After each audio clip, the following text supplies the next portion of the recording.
Our lives are linked as never before, connected every day in 1,000 unseen ways. But sometimes these connections can pose an invisible threat. If the object we touch or the air we share carries a dangerous germ. You don't have to cough, you just have to breathe. It's the worst kind of contagion. It's airborne. Diseases largely unseen for a generation are returning. This can't be. How was it just measles? This is New York. We don't see measles in New York. It's astounding to me that you can have people dying of measles in the developed world. Today, children are getting sick and dying from preventable diseases as nervous parents skip their children's shots. You are injecting a substance into your child, so I think it's very natural to wonder whether that substance might actually be doing harm. There's just so much information. I don't know who to ask. Who am I supposed to trust? In a world of often conflicting information, parents are seeking what's best for their families, while doctors worry about losing lives. Your job is to try and save children's lives, and when you stand helplessly by and watch them die, it gets to you. We ask a lot of parents. We ask them to trust that we are recommending the best thing for their children. That's a big deal. The science behind vaccines, why they work, how they work, and how we decide to vaccinate or not. It's not about saying, oh my gosh, I'm afraid, and now that's the end of the conversation. No, that's just the start of the conversation. Vaccines, calling the shots, right now on Nova.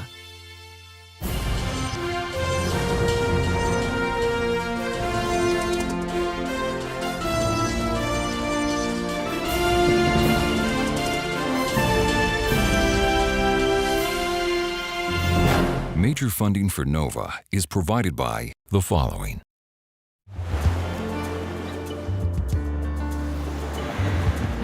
Happy, healthy children. It's what every parent wants. And in this era of modern medicine, it's what most parents expect. Many dangerous diseases have all but disappeared, thanks in good part to vaccination. In the US, more than 90% of parents vaccinate their children, and most follow the recommended schedule. That's up to 28 immunizations in the first 2 years of life to protect against 14 different diseases. But today, powerful concerns are in circulation. I'm concerned about how many vaccines we have to give our children at once. So I'm kind of debating whether I will do them, but I'm debating the age. When should I have them done? There's just so much information there, and I don't know who to ask. There's no such thing as an unbiased source. At least 10% of parents delay or skip some shots. Around 1% don't vaccinate at all. And in some places, it's far higher. What's driving some people away from vaccines? And what are the consequences for those who vaccinate and those who don't?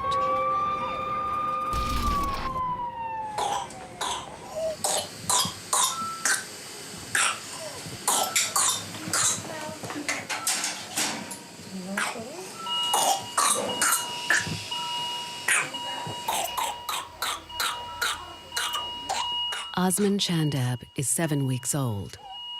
He was due to be vaccinated against whooping cough in the next week, but the germ has gotten to him first.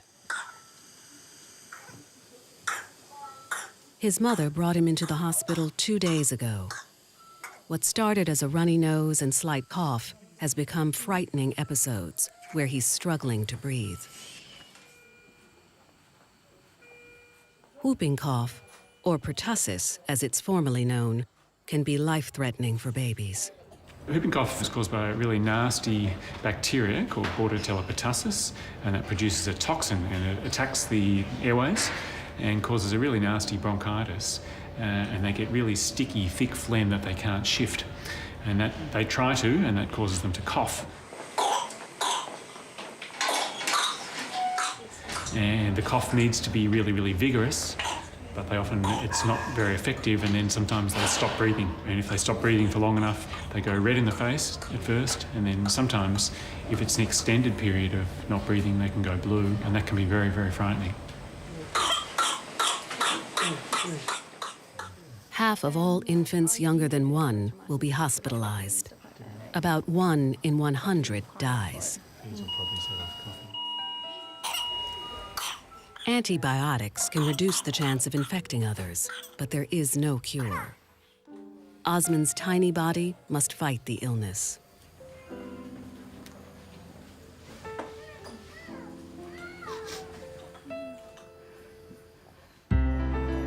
A generation ago, whooping cough was rarely seen in developed countries. Now, it's back. In 2012, there were nearly 50,000 cases in the US and 20 deaths. Babies too young to get the pertussis shot may have no protection. And because the vaccine's effectiveness can wear off after a few years, older children and adults without boosters are also vulnerable. Since the beginning of our young century, there have been outbreaks of vaccine-preventable diseases flaring up like so many wildfires. In 2011, there were over 30,000 measles cases across Europe. Although the disease is often mild, thousands had serious complications. 8 died. In 2012, the outbreak continued in the United Kingdom. In 2013, it made the leap to the United States. A young American traveled from London to Brooklyn, infected with the virus. He returned home to his tight-knit Orthodox community, where most people vaccinate. But he came from a group of families strongly opposed to vaccines. Measles quickly spread through unvaccinated families living in the same building. And then, out into the community. Children were hardest hit, especially those too young to be vaccinated.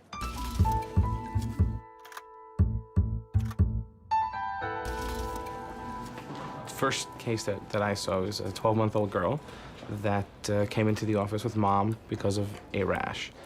And I'm looking at this child, examining this child, and like, this can't be. This child looks like she has measles. I've never actually seen measles, but I've seen them in textbooks, never in real life. So I was a little taken aback. 3 or 4 days later, perhaps, we had another case. And then the next day, another case, and then another one. And it started getting overwhelming, like, wait a second. The Department of Health tried to stop the spread. The thing about measles is it's droplet spread. So for example, your respiratory secretions if someone coughs, but it's also airborne. So the virus can sort of hang out in the air for up to 2 hours. One case was traced back to an infected person taking the elevator up to an apartment, shedding the virus along the way. The measles virus usually infects the cells of the throat and lungs, but it can also survive in the air and linger on objects. You don't have to cough, you just have to breathe. It's the worst kind of contagion. It's airborne. 90% of people who are exposed to the virus and don't have immunity get the disease. In this instance, 2 hours later, another unvaccinated person entered the same elevator. A week or so later, he too became ill. It was a very brief encounter, seconds in an elevator. It just speaks to how infectious measles is. It will find those people who are unprotected in a community. In 3 months, more than 3,500 people were exposed to the measles virus in the Brooklyn area. 58 were infected, including 2 pregnant women. 1 miscarried. All were confirmed as unvaccinated at the time of infection. Measles was declared eliminated back in 2000, and so this was the largest outbreak since elimination. It's like telling me, look, we found smallpox. Smallpox is eradicated. No one sees measles. Who sees measles? Yeah, you'll see measles in third world countries and other countries. This is New York. We don't see measles in New York.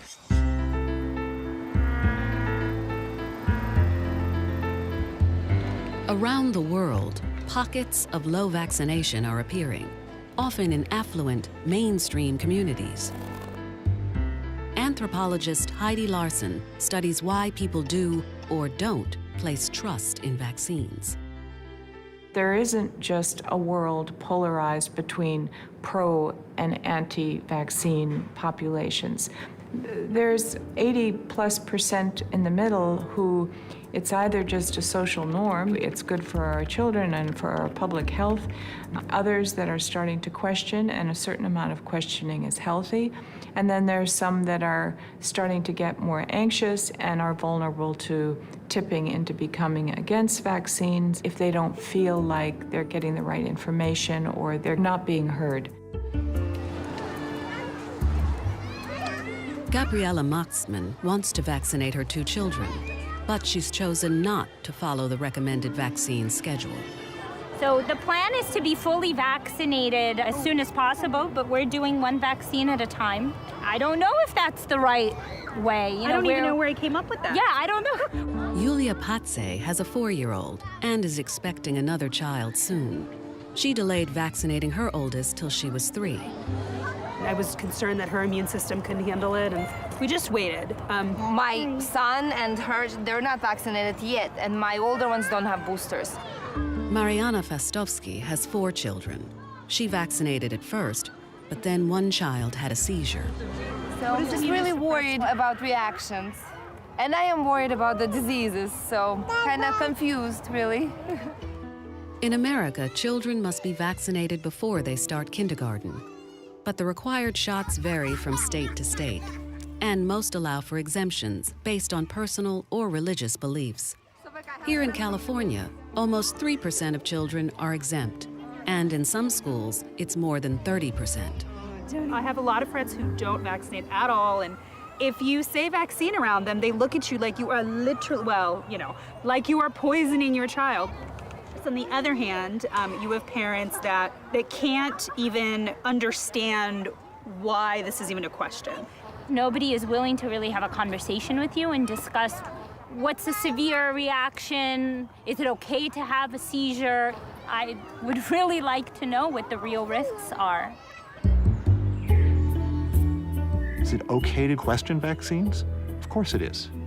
It's the start of a conversation that says, this is something worthy of being concerned about. Decision scientist Brian Zygmunt Fisher studies how we think about risk. He's based at the University of Michigan, where, in this hall in 1955, the first polio vaccine was announced. 50 years ago, you asked any parent, any grandparent, about polio, about measles, about pertussis, and they knew cases. It was part of their daily existence. What's changed now is that we've done such a good job of vaccinating most, not all, most people in our communities, that they are rare. I have never seen it. Why should I be concerned about this? The history of vaccines is clear. If you start to decrease vaccine immunization rates, you start to see the diseases reemerge. It's a history that we don't seem to learn from. Paul Offit is an infectious disease expert. He helped invent a vaccine to protect against rotavirus disease, which kills hundreds of thousands of children worldwide. As a pediatrician, he's witnessed firsthand children dying from preventable diseases. I guess we all have our biases. Mine is that I work in a hospital. And so, for example, in 1991, in the city of Philadelphia, there was a massive measles epidemic. Of the 9 children who died during that 1991 epidemic, 7 of them died in our hospital. So we had to stand by and watch while we tried to support them. And as doctors, your job is to try and save children's lives. And when you stand helplessly by and watch them die, it just, it gets to you. Human history is scarred with stories of deadly germs destroying lives. 500 years ago, about 1 in 3 children died before the age of 5. But then, we began to fight back. Surprisingly, vaccination evolved from a type of traditional medicine at least 1,000 years ago. In India, when a wave of smallpox approached a town, there are tales of people doing something extraordinary. They lined up to actually buy the disease. Brahmin healers would take a cloth and rub the person's upper arm. Then they would scratch the skin, just enough to draw blood. Finally, they would apply dried smallpox scabs taken from patients who had survived the disease. Most people would get sick, but recover. From that point on, they were protected. Over 1,000 years ago, these Brahmins had observed one of the basic principles of immunization, that you rarely get infected twice. But you've got to give people credit. I mean, they got it right. They knew that there was something going on that protected you. They just had no idea what it was or why. Fast forward around 700 years to Europe, where over 400,000 people were dying from smallpox every year. An English mother, Lady Mary Wortley Montagu, wrote of seeing Turkish women deliberately inoculating their children with smallpox, using a method similar to the Brahmins. The children play together all the rest of the day. Then the fever begins to seize them, and they keep their beds 2 days, very seldom 3. And in 8 days' time, they are as well as before their illness. Lady Mary successfully inoculated her own son and introduced the technique to England. People didn't understand why it worked, and it was never risk-free. But the smallpox death rate dropped from around 30% to 2%. 70 years later, an English doctor named Edward Jenner took the next vital step. He demonstrated that deliberate infection with a mild, non-fatal disease called cowpox would protect against smallpox. He called his technique vaccination, from vacca, Latin for cow. Edward Jenner's observation caused us to eliminate a disease from the face of the earth, a disease that killed as many as 500 million people. Amazing, right? But as vaccination made smallpox disappear, a curious thing happened. Stories began to circulate of the dangers of the vaccination itself. Once Jenner's vaccine was used widely, not surprisingly, people became concerned for the same reason that people are concerned today, which is that adults or children were being inoculated with a biological fluid they didn't understand. They knew that it came from a cow, and that concerned them. And people, I think, were not sophisticated enough to know that a cowpox virus wouldn't make you become a cow. But that was their fear. You could argue that the same fears are alive today. Our understanding of vaccines is something that would naturally evoke fear in us. Once we acknowledge that a vaccine, by its very nature, is going to make us afraid, then we have to ask the next question, which is, well, why should I be doing it? To understand how vaccines work, we first need to understand immunity. Sir Gustav Nossel is a world-renowned immunologist. Immunity is a wonderful natural defense system of the human body. It depends on the white cells of the blood to rapidly get you protected against the disease. Imagine millions of immune cells, such as white blood cells, all on the lookout for specific germs. If they spot something foreign, like flu, they prepare to fight. When that flu bug enters your body, the white cells like to move in on it, and they get a bit angry. The immune cells arm themselves and then replicate, creating an army of clones. Then Launching powerful germ-seeking agents called antibodies, they tag the germs for disposal. Once the germ is removed, the immune army disbands. But they leave behind memory cells. Their job is to remember the invader and to sound the alarm if it ever appears again. When we're born, we're not yet very mature in terms of our immune system. So if an infection strikes a little infant, then there's a great vulnerability. It's the tiniest ones that need the most protection. The recommended vaccine schedule is designed to close this window of vulnerability. Some people believe that you don't need to vaccinate your child because you've got such a beautiful and good immune system. They forget that these bugs that surround us have been co-evolving with us, sometimes for millions of years. And in some respects, they're cleverer than us. They have worked out ways of evading the immune system unless you pre-arm it. So, putting it bluntly, the white cells mightn't be fast enough or smart enough if we hadn't whipped them along by a prior immunization. A vaccine, in effect, sends in an imposter, a weakened or dead part of the germ, just enough to be recognized.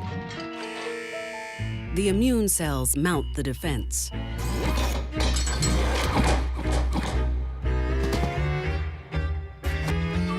Because the threat is low, they quickly disband. But the all-important memory cells have been created. The immune system is now prepared for the real germ.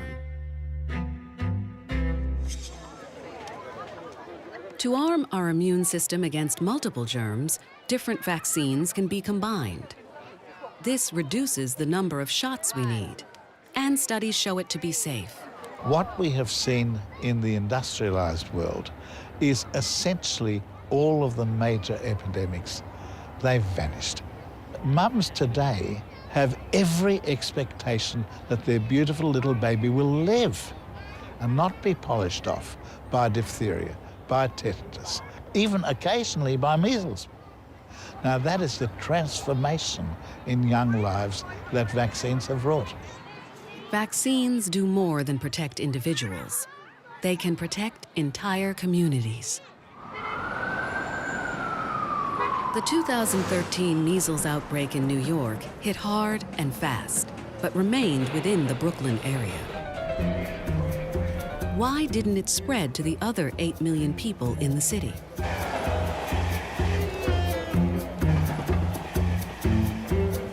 The virus was in circulation, even though it often wasn't obvious.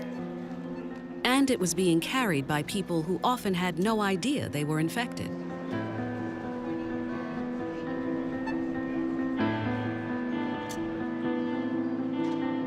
But the vast majority of people who came into contact with the virus had protection. They were vaccinated.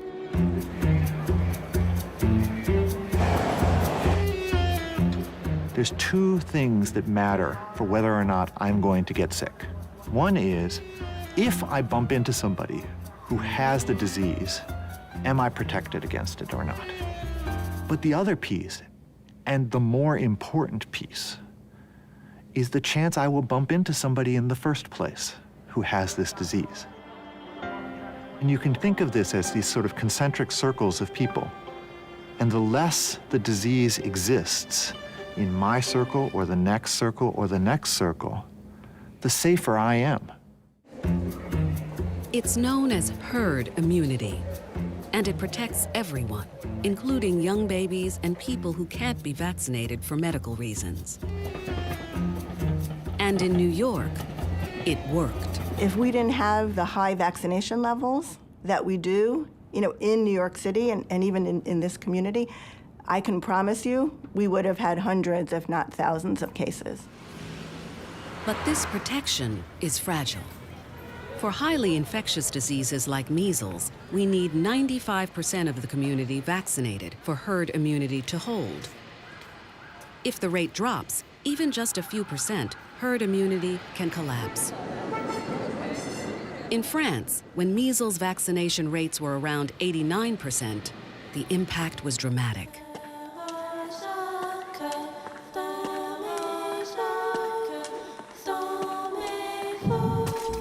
In 2007, there were around 40 cases of measles across France. Then, in 2008, a 10-year-old girl returned from holiday in Austria. She went back to school and played with some friends. Several days later, the girls became ill. The measles infection spread from district to district, infecting the susceptible population. In 2011, there were almost 15,000 cases. At least 6 people died. It's astounding to me that in this day and age that you can have people dying of measles in the developed world. So for people who say this doesn't happen anymore, we have the proof. It's a combination of people's risk tolerance is low and yet a distorted notion of how invulnerable they are, that they would never get certain diseases. And if they did, they'd be fine. Low vaccination rates can also be fueled by mistrust and amplified by frightening stories. The stories that circulate, go viral, are the stories that have that emotional power. And what's the most emotional story? The story of some child being hurt.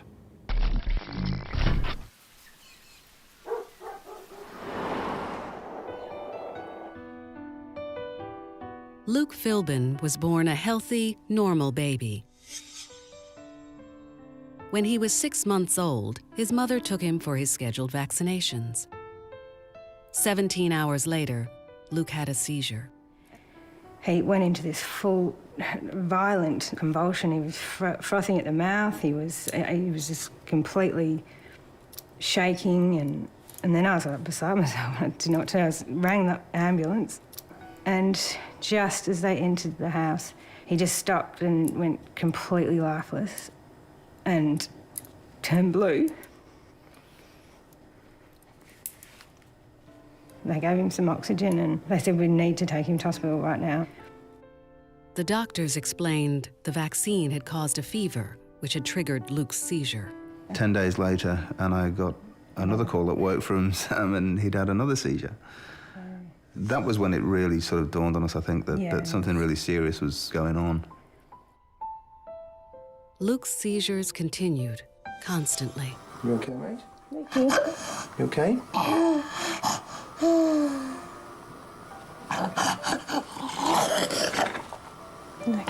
You're all right.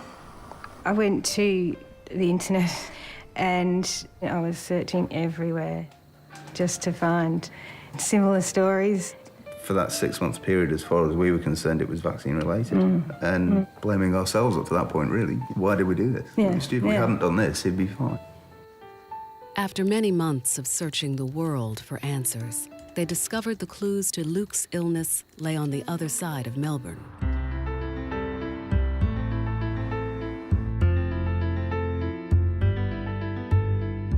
Ingrid Sheffer leads a team of Australian neuroscientists studying rare cases like Luke's, cases where prolonged seizures happen soon after vaccination. Kangaroo. Hello, Lukey. It's really important that it occurred so close to his vaccination, and this is really what led to the thinking that there was a vaccine encephalopathy. And I say so-called because everyone associated that the timing of the vaccination and the timing of the first seizure meant that the vaccine was causative. You're a perfect boy. For 6 years, the team studied the patients carefully. They discovered that the histories and symptoms matched those of a rare form of epilepsy called Dravet syndrome.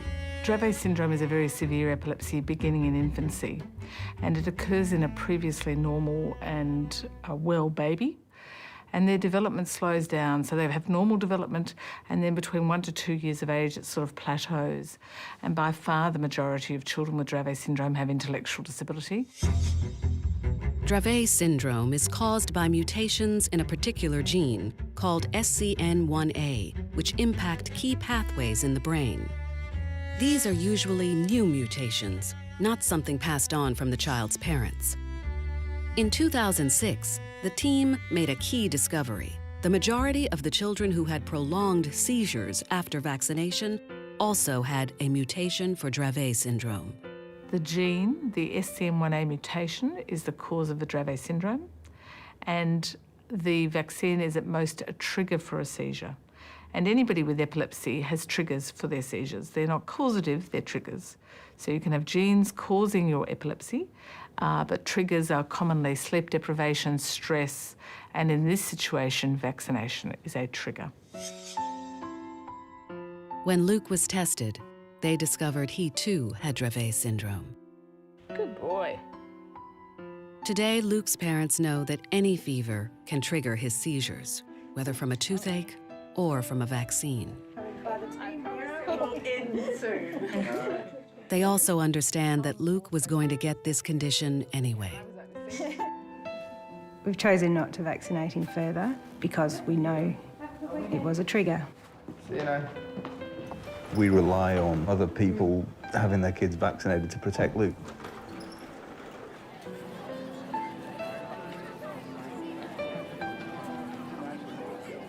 Luke's type of epilepsy is rare. You're more likely to be struck by lightning. Yet his story is an example of how a vaccine can appear to cause harm. The majority of children have no side effects from a vaccine. Some may experience slight swelling at the injection site, or develop a fever, a normal immune response. Occasionally, children can have a seizure after a vaccine, but this is usually a brief, one-time event with no damage.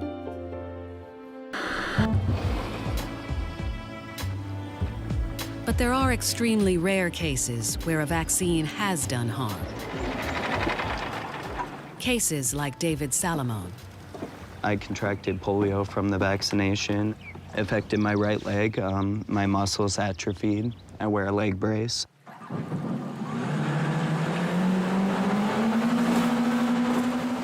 In 1990, when David was 6 months old, his parents took him for his oral polio vaccine. Within 24 hours, he had a fever and a rash. We took him to the pediatrician, and he basically said, oh, it's nothing. You know, I mean, just, you know, probably a little reaction, but don't worry about it. And high fever. it just seemed to get worse. And suddenly, we noticed that he wasn't even able to move his lower extremities. David's paralysis was eventually tracked back to the vaccine and to a series of events that occurred over 50 years ago. In the all-out fight against polio, led by the National Foundation for Infantile Paralysis, there were many years of struggle and heartbreak. In the 1950s, tens of thousands of American children were paralyzed by polio, and thousands of them died. It was one of the most feared diseases of the 20th century. Then, in 1955, came an announcement that changed history. A major medical hurdle was crossed with the discovery by Dr. Jonas Salk of the anti-polio vaccine. Thanks to the injectable Salk vaccine and later the oral Sabin vaccine, polio rates plummeted by 99%. The disease largely vanished from the U.S. But the oral polio vaccine carried a risk. There was a small chance that the weakened virus within it could mutate and actually cause polio. A risk of around 1 in 2.4 million doses. Okay, David, come on down. By 1994, the only cases of polio in the U.S. were those caused by the oral vaccine itself. I want to show you something. We failed to ask the question, does it pass the risk-benefit ratio test? And obviously, if the only cases of polio you have in a country come from the very vaccine designed to prevent it, it doesn't pass, and it shouldn't be given. The Congress has oversight over CDC, over all... David's father lobbied to have the vaccine changed. And in the year 2000, across the U.S., the oral vaccine was replaced by a safer, injectable version. This vaccine had a problem, and there was a better one, and we fixed it. The system worked. Too many had to suffer, but the system worked. I'm not against vaccinations. I'm pro-vaccinations. We had thousands of people contracting polio prior to the vaccination. We came out with the vaccination, and that number decreased significantly. So less people are getting sick, less people are getting affected, and that's a good thing. Changing and adapting vaccines as new evidence emerges is a vital and ongoing process. But sometimes vaccines are blamed for causing harm when there's no scientific proof.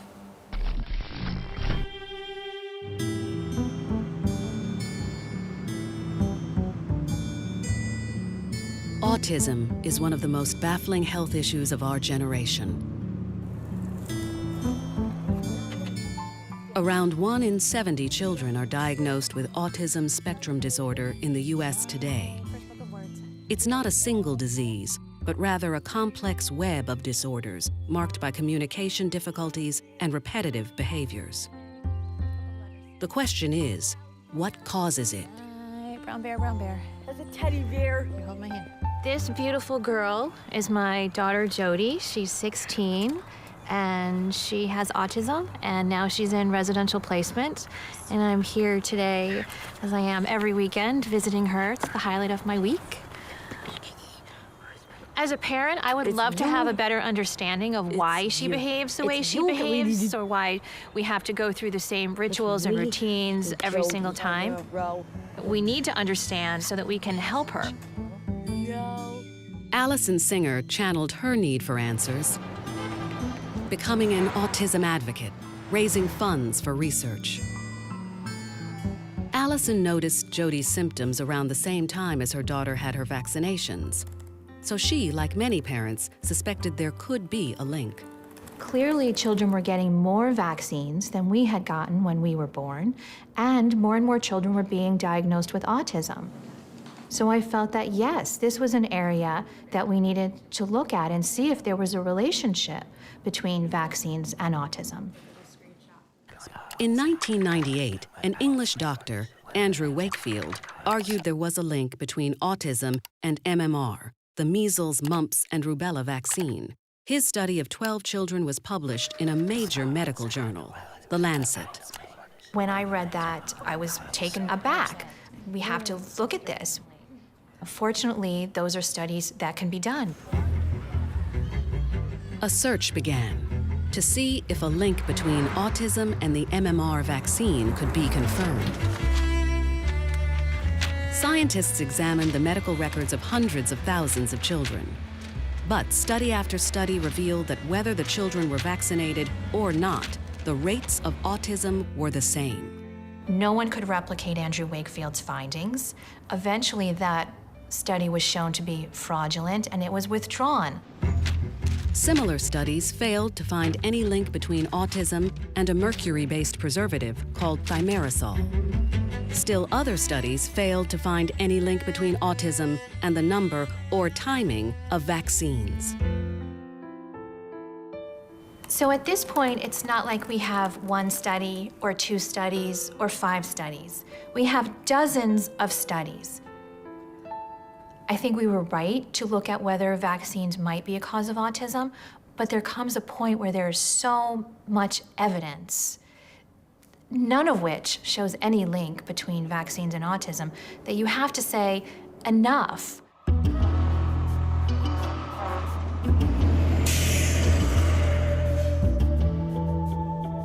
Today, scientists like Daniel Geschwind are making dramatic progress in finding the real causes of autism. The story that's emerging is written in our DNA. It's really extraordinary. Identifying the genetic causes is really important because it gives us an anchor, a place to start. We know autism can run in families, but it took a revolution in DNA sequencing technology to allow scientists to compare thousands of genes in people with and without autism and to pinpoint specific mutations. Some of these gene mutations are inherited, but many are new, as in Dravet syndrome. Many of these genes play a role in brain development and in the way brain cells communicate. That can give us enormous clues about the onset of autism, where it begins, how it begins, and hopefully how to treat it. Scientists are also investigating environmental factors, but genes are a major part of the story. And they've led scientists to an extraordinary new insight that autism begins in the womb. The genetics are pointing to early developmental processes, so somewhere between 10 and 24 weeks or so of gestation. We don't know everything that causes autism at this point, but all of the genetics is pointing to fetal origin. So as autism reveals its secrets, it's increasingly clear that childhood vaccines cannot be the cause. So whenever I look at her, I'm extremely happy. Want some pastas? Who's a pretty girl? I'm a pretty girl. Yes, you Want are. some pastas? We can make pasta. Ba-dum, ba-dum, ba-da-da-dee-dum. Just as the underlying causes of autism are being illuminated, there's another controversy brewing, this time around a vaccine that prevents cancer. Cervical cancer is a horrible way to die. There have been severe reactions up to and including death as a result. And she suffered from mental retardation thereafter. I'm going to take my chances of dying with cancer. The vaccine protects against a sexually transmitted disease. Fear-mongering, ignorance. The vaccine to protect against HPV, human papillomavirus, has generated an unusual amount of publicity and confusion. HPV is the most common cancer-causing virus on Earth. Around 80% of Americans will catch it at some stage in their lives. For most, it's harmless, but for some, it causes cancer. Every year, over 25,000 HPV-related cancers occur in the U.S. Many are cervical cancers in females or throat cancers in males. So people often say they wish they could prevent cancer. This vaccine prevents cancer. Who doesn't want that for their child? Amy Middleman is a mother of 3. She's also an adolescent pediatrician involved in assessing the safety and effectiveness of the HPV vaccine. She vaccinated her children as soon as it became available. I am a little confused by the drama around this vaccine. To me, this is a life-saving vaccine. I can't imagine not giving it to my children. On the other hand, I think sometimes we expect parents to have all of the data that we have as physicians, and that's not really fair. So our job as providers is to make sure we separate the issues and bring forth the important ones that should be considered. Okay, and then just one is needed for the patient, so this is The key is to vaccinate boys and girls before they're ever exposed to the virus. That is, before they become sexually active. I know, isn't it? It's recommended for every boy and girl at age 11 and 12. This is just like everything else. You want to get the vaccine before you have a risk of getting the disease so that it protects you. Around 60 million doses of the HPV vaccine have been given in the U.S. Like all vaccines, it's carefully monitored for safety. There have been claims of rare, serious reactions, even deaths. These have been carefully investigated. There are no serious adverse events associated with this vaccine in a causal way. This is one of the safest vaccines that we have to offer, and it prevents cancer. For some, the link between the HPV vaccine and sex is a concern. I have reservations about the HPV vaccine. It's for a sexually transmitted disease, and I believe in teaching abstinence and chastity. And studies show that any intimate contact, perhaps even deep kissing, can spread the virus. And getting the vaccine does not mean people start having sex earlier. The sex part, the way in which you get the target disease, is irrelevant. We don't talk about diphtheria and how you get diphtheria before we give the Tdap vaccine. How they're getting exposed is irrelevant to the ability to prevent the disease. I want her to make the decision when she gets of age. Again, you know how I feel about it. I strongly recommend it. I try to prevent disease whenever I can. Yes. But we can definitely get you the flu vaccine today, and we'll keep talking about the HPV vaccine if that's okay with you. Patients come to us asking for reassurance about these decisions, and if they don't get strong reassurance, it's pretty easy to put it off until the next visit, or I'll think about it maybe the next time. We're not talking about a cold that's going to go away. This is cancer, and this is what we've been working for years, are ways to prevent cancer. On the other side of Oklahoma City, one woman knows only too well the cost of not being able to prevent her daughter's cancer. Jennifer was 37 years old, and she died from cervical cancer. She had cancer in her liver, in her lungs, in her right hip, and her left femur. And so she died of the effects of the cancer, which was spreading through her body. If there was something I could have done to protect her, of course I would have. The idea now that parents can vaccinate their children to prevent most cervical cancers, I just wish that had been available to us to have changed the course of Jennifer's life.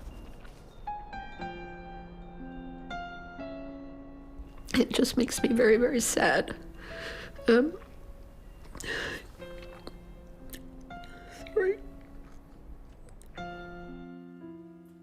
As a mother and as a pediatrician, I think one of the biggest fears that I have, and have always had,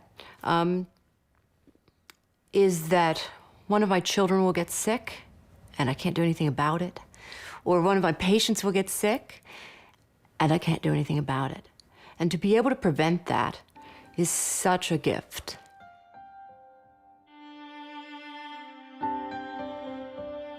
Vaccines deliver a remarkable but often invisible gift, protecting against diseases we may never see around us.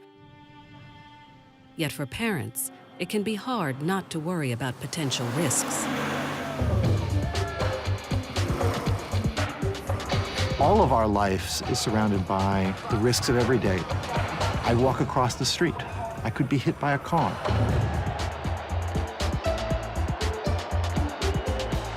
We live with risk because it's part of what we all face in terms of getting what we want. Right? I want to come to the football game. I want to have a fun day with my family. And those benefits are worth putting myself at risk. Let's go,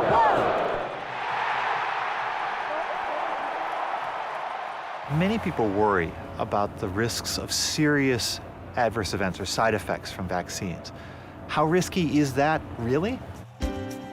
Like any medication, vaccines are not risk-free, but the risk of a severe side effect is extremely small. For a life-threatening event like a severe allergic reaction, it's around 1 in 1 million, 10 times the number of people in this stadium. These kinds of serious reactions are really that rare. Yet parents may worry about side effects, even when they are rare. What we think about is, what's going to happen to my kid? What if my kid is the one kid who happens to have this happen to them? One of the things we have to remember in medicine is that it's a balancing act. Really, everything is measuring risk versus benefits. This is true of vaccines as well. There are risks, there are benefits. The risks happen to be minuscule of serious side reactions. The benefits are enormous. Vaccines protect us individually, in case the person next to us is carrying a dangerous germ. And the higher the overall vaccination rate, the more protection for everyone.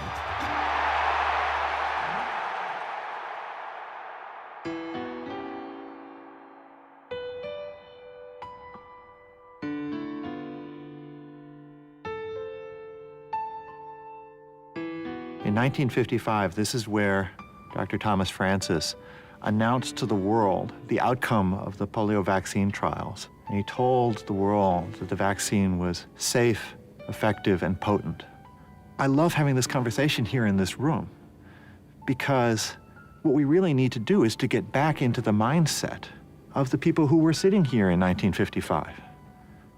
They looked at the vaccine trials and said, is this a better choice? Not a perfect choice, a better choice than what we face if we do not vaccinate.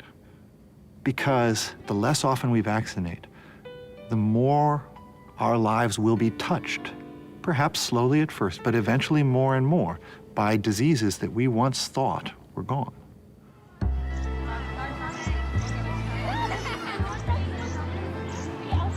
Baby Osmond spent 17 days in the hospital with whooping cough. No one knows who spread the deadly germ to him, only that he was one of the lucky ones. Now 6 months old, he's recovering well. Across America and the world, outbreaks of vaccine-preventable diseases continue to be reported. In Michigan and several other states, personal exemption rates have risen above 5%. Some states, like California, have passed laws making it more difficult for parents to opt out. Wherever they live, parents continue to weigh what's best for their children. And health officials continue to worry about saving lives. We're all in this together. We all inhabit this planet together. We all make decisions that affect not only us, but others. And I would like to believe that there is something in us that allows us to see it that way.